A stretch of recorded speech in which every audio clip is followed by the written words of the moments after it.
10짜리 쪼개기. 현대자동차가 타겟이 돼가지고 광주에 현대자동차 경차 공장을 짓게 되면 거기서 이제 지금 기존에 있는 그런 인력의 배를 투입을 해가지고 그 대신 시간을 줄인답니다. 이 자동차 회사 다니는 사람들이 1년 연봉이 1억이라고 합니다. 1억 8천, 1억 9천. 국회의원 월급하고 비슷하더라고요.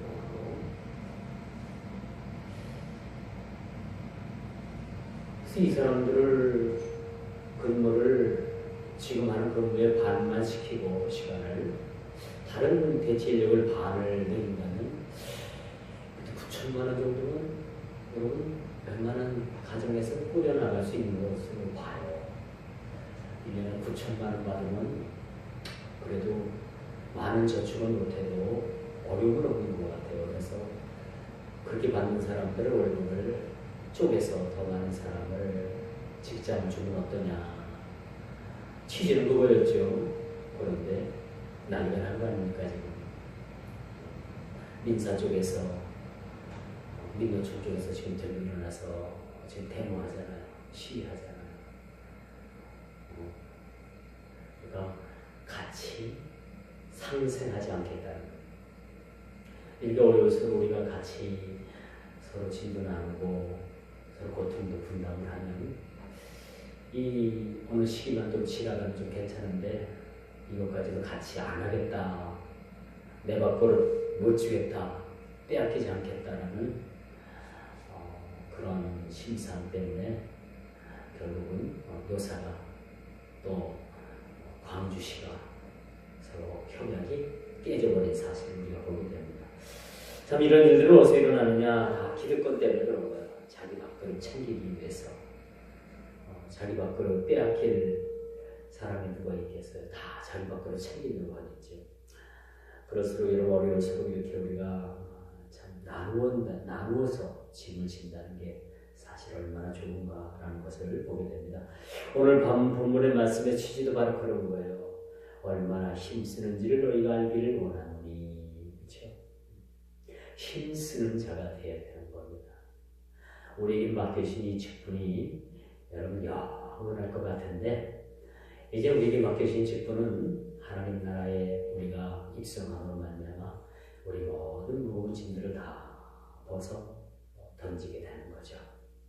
자, 그때까지 우리에게 맡기신 일들을 하나님 앞에 충성되이 감당하는 것이라 볼 수가 있습니다. 자, 왜 제가 전주에 이런 장황하게 여러분들에게 노사 비유 또 우리나라 현 경제를 비유해서 말씀을 드렸느냐. 참 직장이 있다는 것이 얼마나 행복한가. 일할 수 있다는 것이 얼마나 행복한가. 세상 이치도 바로 그렇습니다. 세상 일도 이렇게 우리에게 주신 일들을 열심히 감당하고 이 일들을 우리가 참 기쁨으로 감당함에 있어서 얼마나 소중한 것을 느끼게 되는 거예요. 그런데 하나님께서 우리에게 맡겨주신 일들을 오늘 본문처럼 얼마나 힘쓰는지를 너희가 알기를 원하노니. 우리가 맡겨준 일들을 우리에게 하나님께서 맡겨주신 일들은 사실은요 천사도 흠모할 만한 일이라고 할 수 있겠어요. 천사들에게도 과연 이런 우리에게 일들을 맡기시지 않으셨다는 거예요. 하나님께서 우리에게 맡겨주신 이 직분은요 참 귀하고 우리에게 주신 이 사명, 우리가 하나님께서 우리를 통해서 주신 이 사명이 얼마나 귀한 것인가라는 것을 우리는 잘 깨닫고 이 일들을 위해서 힘쓰는 자가 되어야 된다라고 말씀을 드릴 수가 있습니다. 줄문축기까지 성부 하나님의 뜻을 참 얼마나 그 고통 가운데서도 순종을 했는지 몰라요. 그가 이제 겟세마네 동산에 올라서 최후의 기도를 하잖아요. 어떤 기도를 했냐면은 아버지여 할 수만 있으면은 이 잔을 내게서 지나가게 하고 주옵소서. 하나님의 아들답지 않은 기도라고 볼 수가 있겠죠. 너무 연약하고 너무 나약한 그런 인간 모습을 보여줍니다. 이새의 뿔에서 한 싹이 났는데 그는 흠모할 만도 없고 보기도 그렇고 영 아니란 얘기죠. 그렇게 이사야 선지자가 그렇게 예수님에 대해서 비유를 해 주셨듯이 예수님도 이 땅에 한 인간으로 오셨다. 그 나약한 인간으로 오셨어요. 우리와 성정 같은 성정을 가지고 있었고 다만 죄만 없으실 뿐이지 우리와 똑같은 육신을 가지고 계셨다는 거예요. 근데 그 십자가의 그 짐을 지기 위해서는 십자가에 그 못 박혀 죽는다는 그 사역을 감당하기 위해서는 예수님으로서도 너무나도 이것이 큰 고통이었다는 거예요. 그래서 예수님도 성부 되시는 하나님께 가능하다면 할 수만 있으시다면 이 잔을 내게서 옮겨 주옵소서. 성부 하나님께서 그걸 못하셨겠습니까? 얼마든지 그럼 됐다. 내가 뭐 다른 방도나 뭐 지혜로가 그렇게 못하겠거든. 내가 그것을 지나가게 하나. 얼마든지 하나님께서 그렇게 하실 수 있어요. 그런데 곧바로 예수님께서 뭐라고 말씀하시느냐? 나의 원대로 나오시고 아버지의 뜻대로 행하여 주옵소서 라고 이렇게 말씀합니다. 이것은 우리 인간의 나약함과 연약함을 나타내는 일면을 이렇게 보여주고 있습니다. 우리도 똑같이 나약한 존재예요. 똑같습니다. 추우면 움트러들고 추우면 우리 행동 반경이 그만큼 좁아지는 거예요. 이렇게 조금 벌써 갑자기 추워졌다고 해가지고 벌써 우리 생활이 조금씩 꼬여지고 또 우리가 해야 될 일들이 좀 미뤄지고 참 이걸 보면은 우리 인간이 얼마나 나약한 존재인가라는 것을 우리가 깨닫게 되는 거죠. 자, 주님은 죽기까지 아버지 하나님의 뜻에 순종했어요. 순종했습니다. 그 순종하는 그 순종의 삶은 얼마나 예수님도 그 고통의 삶이었는지 몰라요. 표면적으로는 같은 동족인 자기 유대인들이 자기를 호시탐탐 누리고 그 생명을 누리죠. 예수님의 사역은 보통 사역입니까? 예수님께서 얼마나 그 사역에 그 힘이 드셨으면은 여우도 굴이 있고 새도 집이 있지만은 나는 아무것도 없다. 나는 어느 한적한 곳에 가서 쉴 틈도 없고 쉴 곳도 없다라고 예수님께서 자기의 처지에 대해서 그렇게 말씀하시는 것을 우리가 보게 됩니다. 예수님께서도 말씀을 전하시는 환경이 매우 좋지 못했어요. 수천 명이 구름대같이 몰려들 때는 예수님 그때 당시 뭐 마이크가 있는 것도 아니고 앰프 시설도 있는 것도 아니고 수천 명이 모였는데 예수님께서 전하시는 그 메시지를 어떻게 전달할 것인가? 여러분 생각해 보십시오. 지금 만약 마이크 시스템이 있어가지고 저 멀리까지 다 들리는 그런 시스템이 없었다는 거예요. 예수님께서 생각하고 고안해내신 것이 무엇이냐? 산에 오르셔서 높은 곳에서 아래를 쳐다보면서 그렇게 고함 치듯이 하나님의 말씀을 전했다는 겁니다. 그렇게 전하는 것을 3년 동안이나 그렇게 전하면서 얼마나 많은 예수님께서도 애로사항이 많으셨겠어요. 그럼에도 불구하고 예수님께서는 자기에게 하나님께서 자신에게 맡겨주신 일들을 이것을 괴롭다거나 부담된다거나 고통된다거나 그렇게 토로하시질 않았습니다. 온전히 하나님의 뜻을 온 몸으로 온 힘으로 다 받아냈다라는 겁니다. 그러므로 오늘 본문 말씀처럼 얼마나 힘쓰는지를 너희가 알기를 원하노니 라는 이 본문 1절의 말씀을 우리가 다시 한번 생각해 봐야 합니다.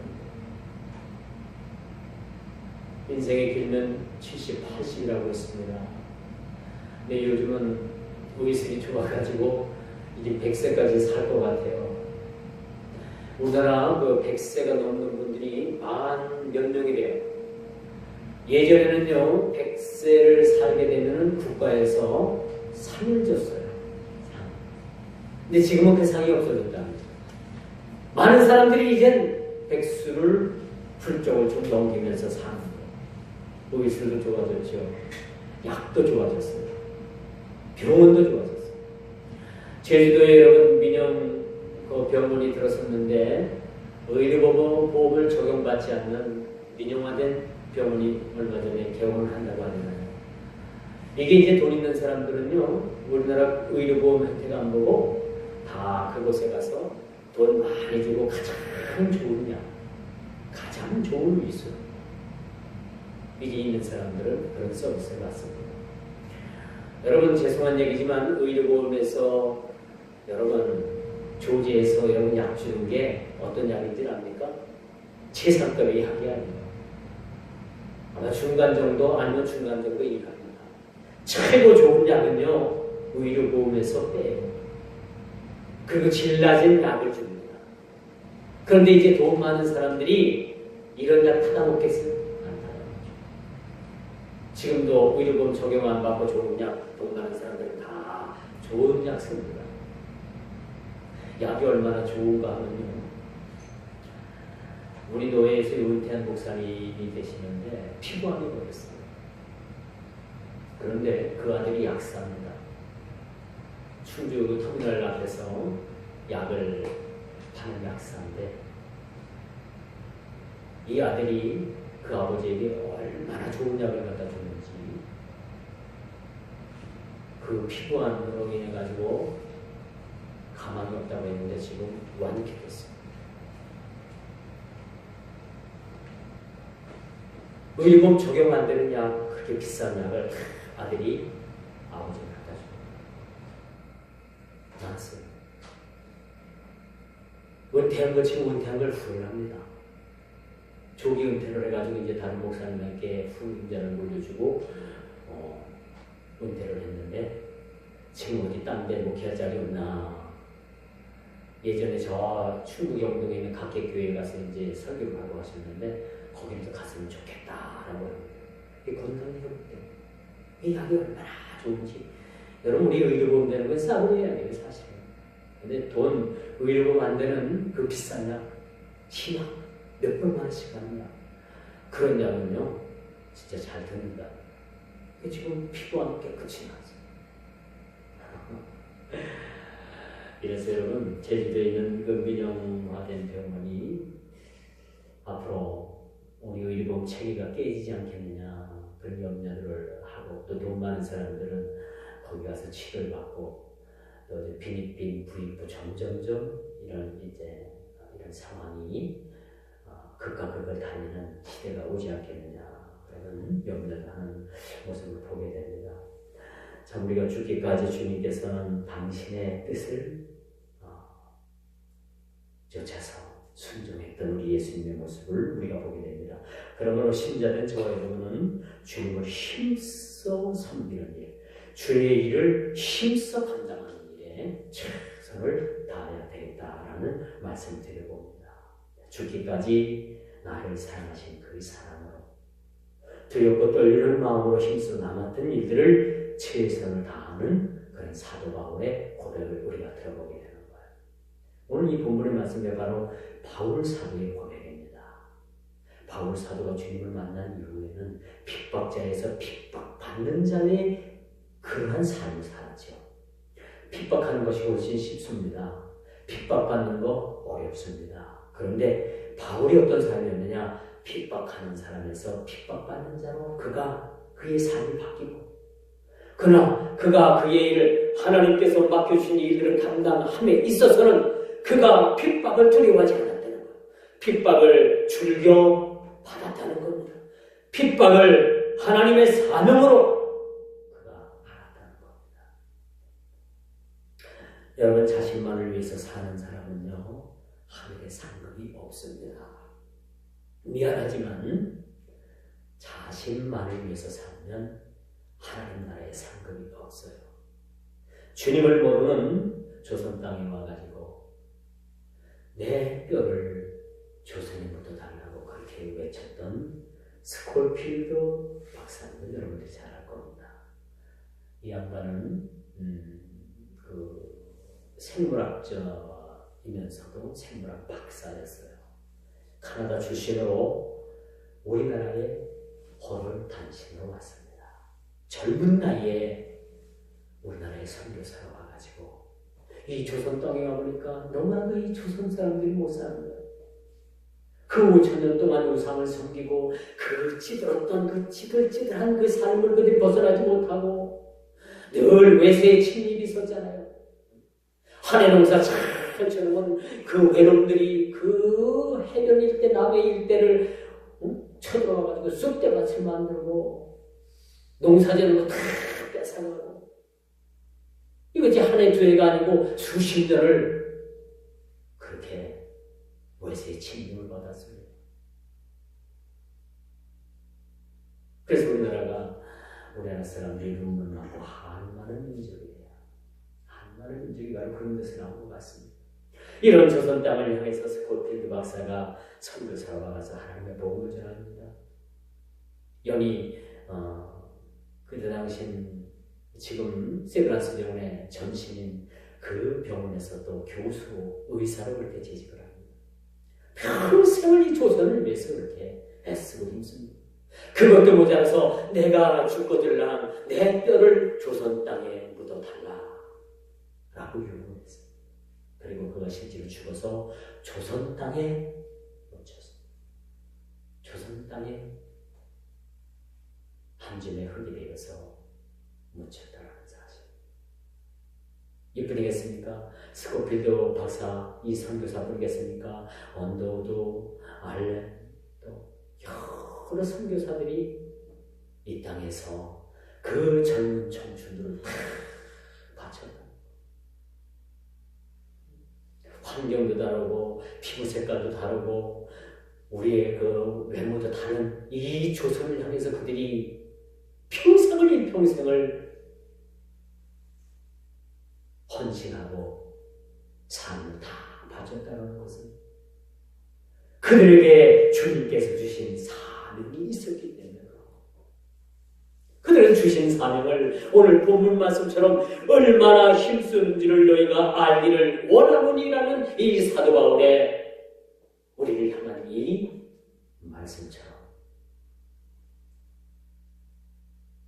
그들은 그 조선 땅을 위해서 이 조선 땅의 복음을 위해서 그 조선 땅의 이 불쌍한 백성들을 위해서 자신의 몸들 자기들이 가지고 있는 그런 모든 재량들을 바쳤다. 그런 임종전까지도 그런 얘기를 했대요. 나 죽거든 이 조선 땅에 묻어다오. 그리고 내가 보살피던 이 고아원의 아이들을 도와다오. 그런 유언을 남기고 죽었다.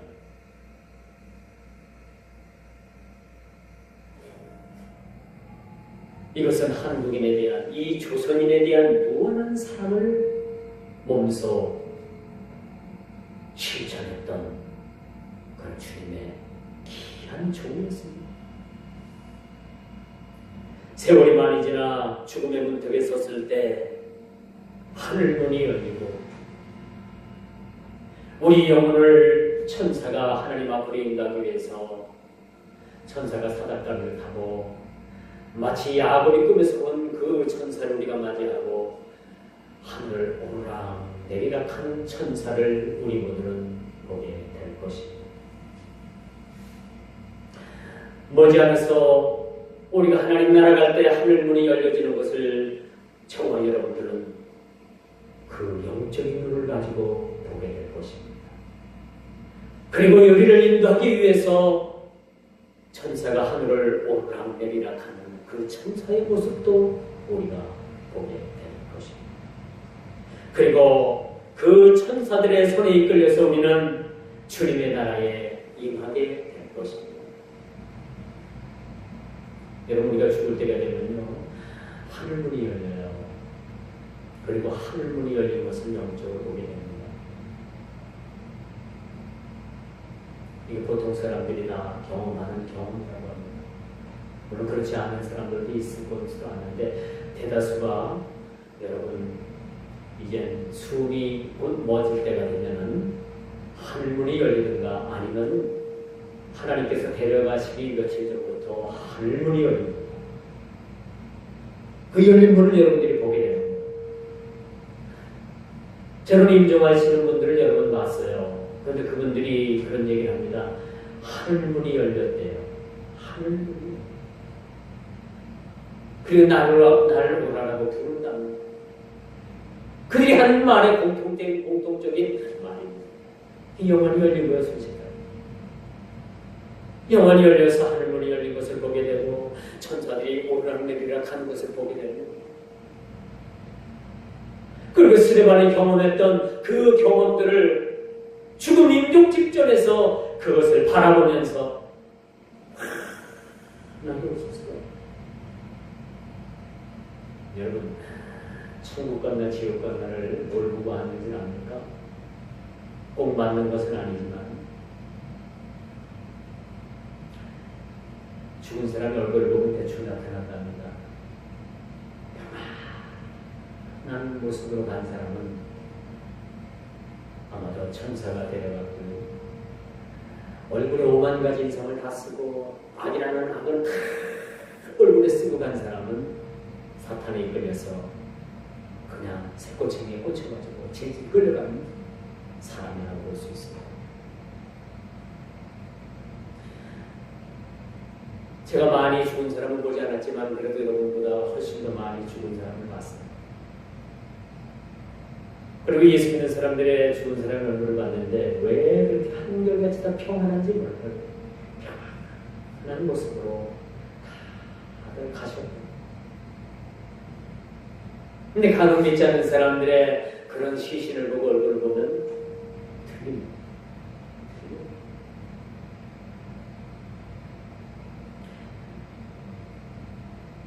여러분, 일화에 의하면요, 모세의 시체를 가지고도 천사와 마귀가 다퉜다고 하십니다. 죽음 직전에 모세의 시신을 놓고도 천사와 마귀가 다퉜다고 했습니다. 서로 끌고 가려는 서로. 천사의 손을 잡게 되겠지. 여러분, 큰일 납니다. 마귀 손 잡으면 큰일 납니다. 그러니까 눈 똑바로 뜨고 정신 또, 우리 죽는 시간까지도 정신 똑바로 차리고, 죽는 시간까지. 여러분, 우리가 부끄럽지만 주님께서 우리에게 5달란트를 맡겨준 그 5달란트 가지고 10달란트를 만들어야 돼요. 2달란트 맡겨준 것 가지고 여러분 4달란트 만드는 그런 충성된 종들이 되어야 됩니다. 이것이 사도 바울이 오늘 저와 여러분들에게 부탁하시는 것 같습니다. 힘쓰는 일들을 너희가 알기를 원한다. 어떤 일이 힘써야 되는가? 물론 먹고 사는 문제도 힘써야 되겠지만 우리가 주의 일도 참 힘써서 최선을 다해야 된다고 말씀드렸어요.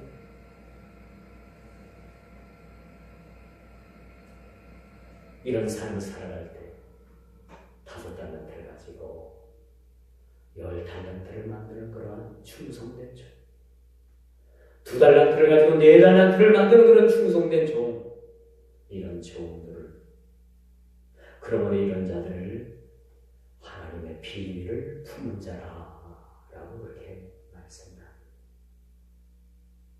하나님의 비밀을 품은 자, 복음의 진수를 깨닫는 자, 그리스도 예수 안에서 구원받은 그 기쁨을 누리는 자, 생명 되신 예수 그리스도를 나의 삶의 전부로 받아들이는 자, 이런 자들이 하늘의 비밀을 가진 사람들입니다. 오늘 본문에 보니까 하나님의 비밀을 가진 자라고 말씀합니다.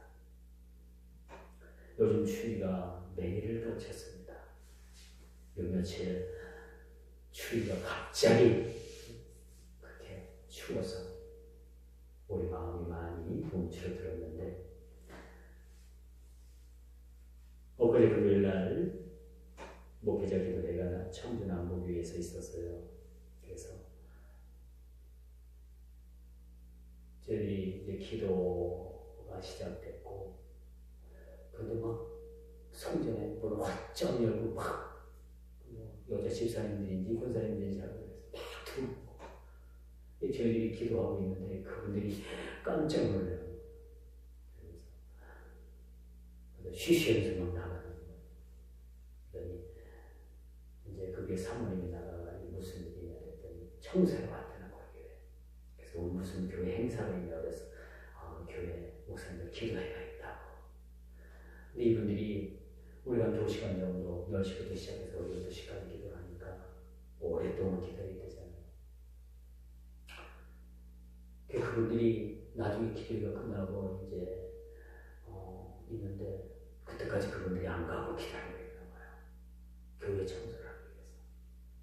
나는 그렇게 추운데. 그래서 이렇게 추운데 2시간 동안 이렇게 어떻게 기다렸을까? 다른 데뭐 난방이 안 되니까 그냥 교회 한 구석에 모여서 있었겠죠. 그 2시간 동안 기다리는 것도 쉽지 않잖아요. 여러분, 10분 기다리는 것도 상당히 시간이 깁니다. 그렇죠? 그냥 뜻도 없이 생각도 없이 10분 보내는 거 그냥 1시간 그냥 가는데 누굴 기다린다든가 뭘 하면은 10분도 사실은 엄청 길어요. 근데 2시간 가까이 그렇게 기도가 다 끝날 때까지 그렇게 기다리고 있다는 게 참 너무나도 신기하고 참 좀 한쪽 면에서 좀 미안스럽더라고요. 그래서 날도 추운데 이분들을 이렇게 너무나도 기다리게 해서 참 미안한 마음들이 저에게 좀 있었어요.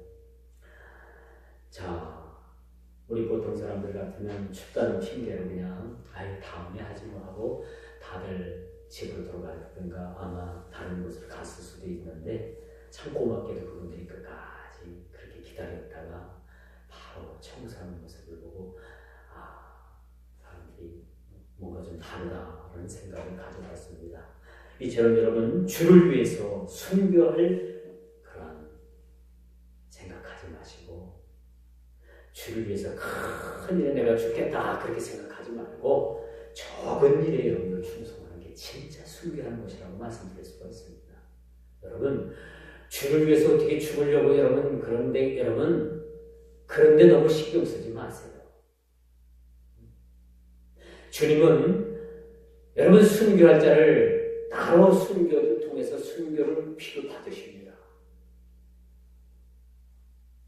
보통 사람 순교 받지는 않습니다. 그렇다면 우리가 어떻게 해서 순교하는 삶을 살아야 되느냐? 적은 일에 순교하는 마음을 가지고 사십시오.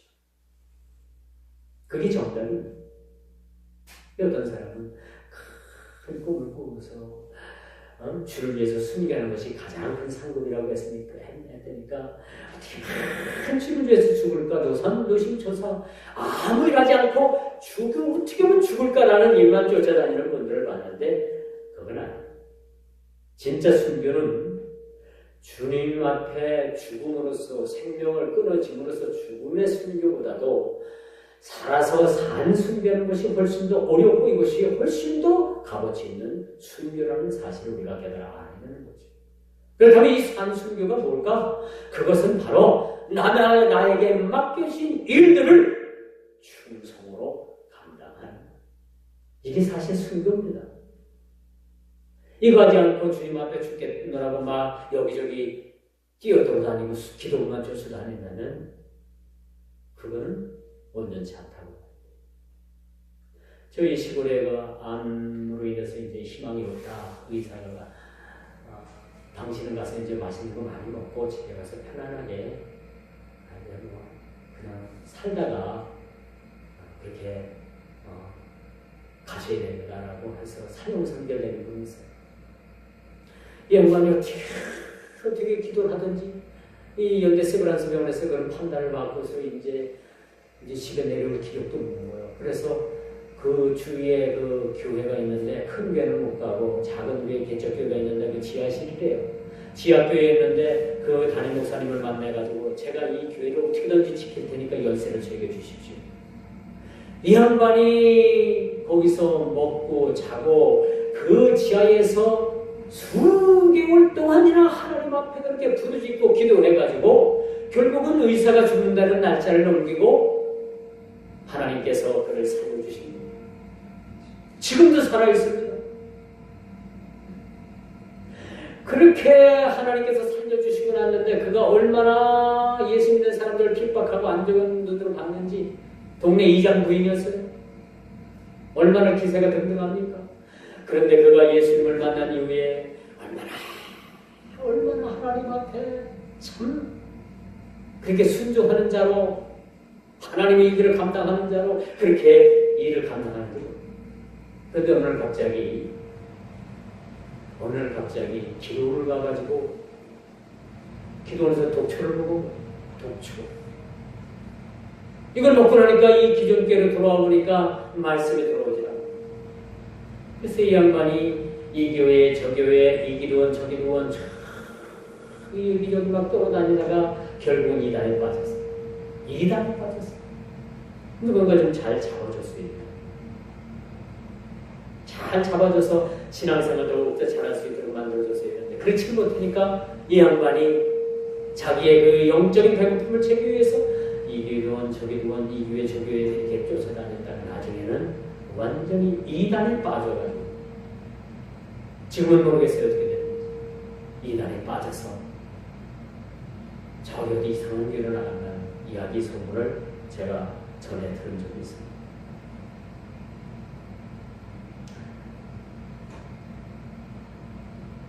여러분 이처럼 하나님의 사람으로 세워져 간다는 것은 참 천국의 소유한 자들이라고 말씀드릴 수가 있겠죠. 이처럼 충성된 모습이 가리고 뜻있고 주님께서 기억해 주실 만한 그런 순교자의 모습을 통해서 하나님께서는 그 나라를 그런 사람들을 통해서 세워가는 사실입니다. 하늘의 비밀을 가진 자, 그 풍성함을 누리는 자, 하늘에 속한 성도라고 감히 칭할 수가 있다는 거죠. 자, 우리들에게는 이런 우리들에게 따르는 이름이 있습니다. 하늘의 비밀을 가진 자라. 하늘의 비밀을 가진 자. 그 안에는 지혜가 있고 지식이 있고 모든 보화가 그 사람 속에 감춰져 있는 사람. 그 보화가 숨겨져 있는 밭을 사기 위해서 자기의 모든 것을 팔아서 그 땅을 산 사람, 그 값어치 있는 땅을 산 사람, 그 사람이 하나님의 비밀을 가진 사람입니다. 예수님께서 비유로 말씀하시기를 어느 한 농부가 자기 땅도 아니죠. 밭을 딱 하는데 쟁기모가 덜컹하고 그냥 지나갔습니다. 또 들어오다 보니까 쟁기에 그 자리에 오니까 뭐가 또 달푸상하게 걸려요. 그래서 밭 가는 일을 멈추고 그 걸려있는 땅을 다 파보니까 아니나 다르게 그 안에 큰 괴짝이 있는데 그 속을 열어보니까 그 안에 금은보화가 가득 채워져. 그래서 밭을 가던 이 농부가 땅을 싹 시켜놓고 그 땅 주인에게 갑니다. 가서 뭐라고 말하네.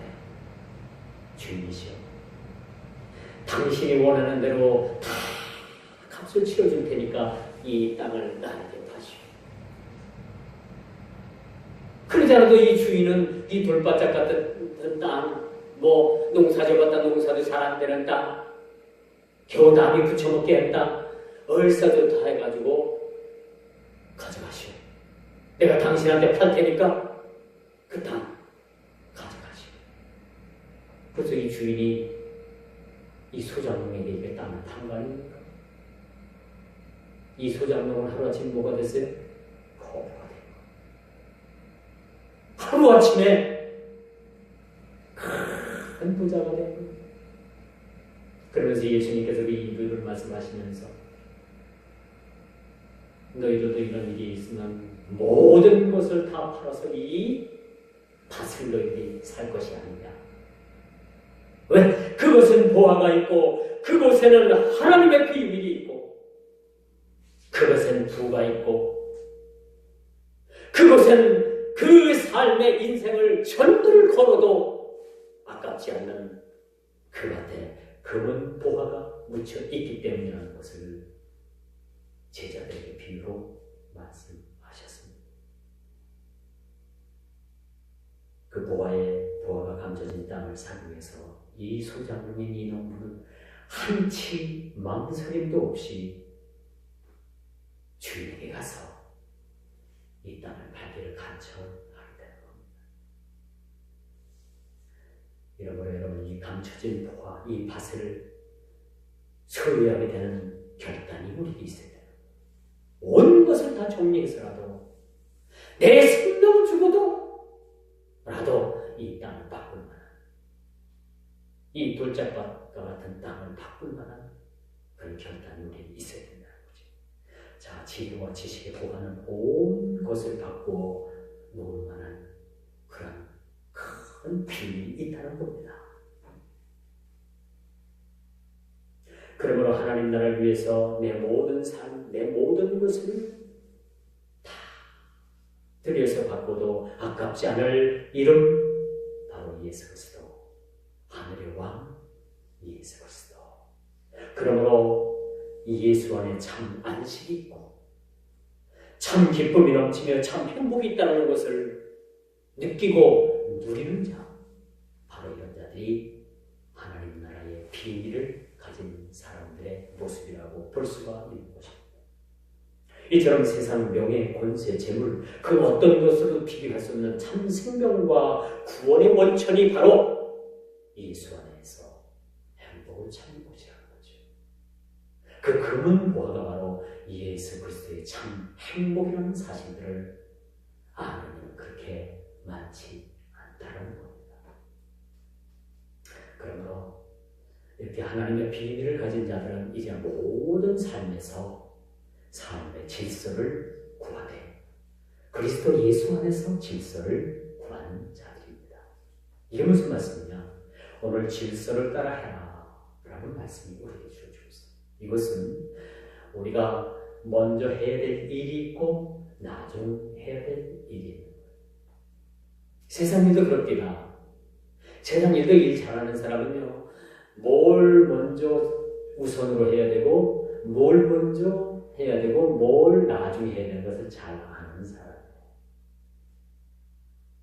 근데 일머리를 모르는 사람은 먼저 해야 될 일을 나중에 하고 나중에 해야 될 일을 먼저 하니까 일이 꼬이고 뒤죽박죽이 되더라.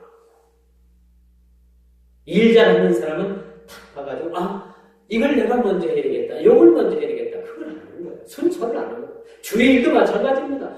주의 일도 먼저 해야 될 일이 있고 나중에 해야 될 일이 있어요. 하나님도 의계의 질서를 중요시 여기시는 하나님이십니다.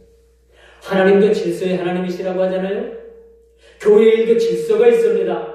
먼저 해야 될 일이 있고 차선이 있고 우선이 있는 겁니다. 교회의 질서를 따라서 모든 일들을 감당하는 것입니다. 하나님께서도 고린도전서 14장 40절에 보니까 모든 것을 적당하게 하고 질서대로 하라 라고 말씀합니다. 이 하나님께서 우리에게 주는 지혜예요. 뭘 먼저 해야 될 것인가? 뭘 나중에 해야 될 것인가? 이 일을 해야 될 것인가? 말아야 될 것인가? 이 일을 위해서 전부를 투자해야 될 것인가? 아니 될 것인가? 그 반면에 여러분, 질서를 어지럽히는 것은 당연히 사단이 하는 일입니다. 질서를 어지럽히는 일을 사단은 회방하고 어떻게든지 혼란스럽게 만듭니다. 여러분 지금 삶이 좀 어떻습니까? 복잡해요? 혼란스러워요? 그런데 여러분 일을 주세요. 혀를 그렇게 내미는 걸 봐요. 이게 촉각인가 봐요. 어떤 온도도 보고 또 앞에 어떤 사람이 있는가, 뭐 후각보다 냄새도 맡고 대부분 혀가 그렇게 그것을 느끼는가 봐요. 그런 혀, 뱀의 혀가 사실은 교묘한 말로 속이는 그런 사탄의 혀라고 말씀드릴 수가 있습니다. 우리가 질서가 무너지고 우리가 모든 삶에 혼잡해지게 되면 사탄이 교묘한 말로 와 속삭입니다. 우리 마음속에 와서 실제로 속삭입니다. 교묘한 말로 속삭여요. 아니 오늘 꼭 교회 가야 되겠니? 날도 추운데 그냥 하루 쉬고 하늘도 따뜻하고 그렇게 또 잠을 청하는 잠이 얼마나 답니까? 얼마나 달콤해지면 그렇죠? 그런 유혹을 받아보죠. 오늘 집사람이 새벽에 오늘 주일이지.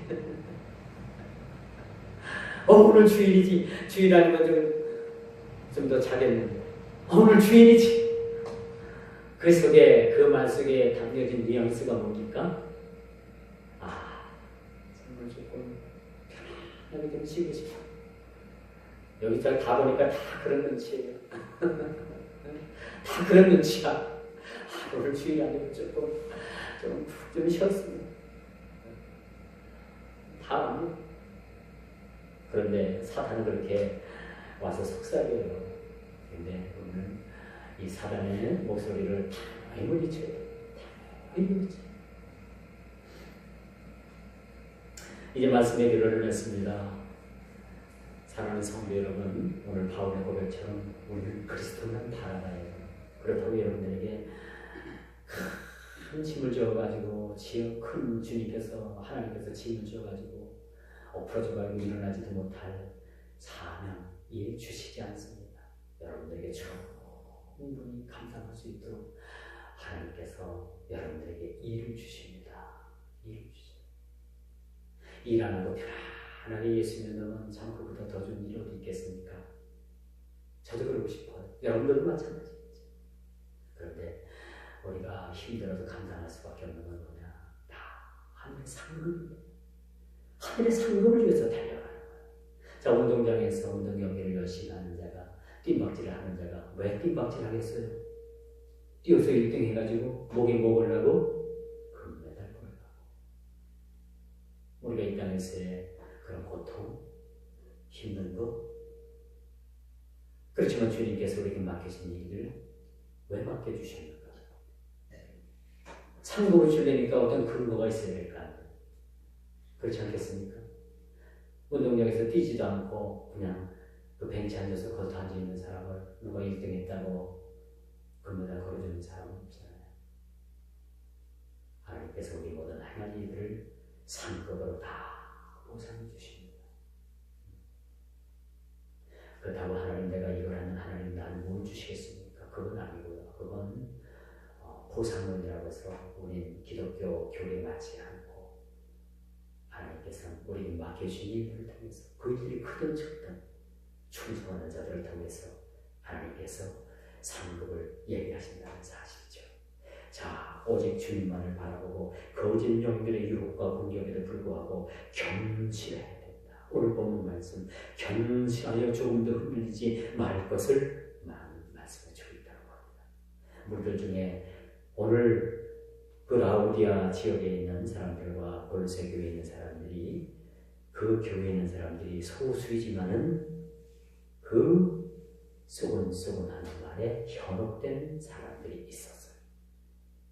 소수이지만 쏘곤쏘곤하는 사람들. 성경은 쏘곤쏘곤하지 말라 그러잖아요. 누가 와서 속삭이는 거예요? 마귀의 속삭임. 여러분 사기꾼이 여러 사람들 많은 사람들이 있는 데서 막 대놓고 막 학성들다가 그렇게 막 사람 속입니까? 아니잖아요. 안 그래요. 사기꾼은 한 사람 딱 잡아가지고 넘어갈 만한 사람이 있으면 어떻게 해요? 가장 가까운 자리에 와서 딱 밀착해가지고 다른 사람이 들으면 안 될 정도로 소곤소곤.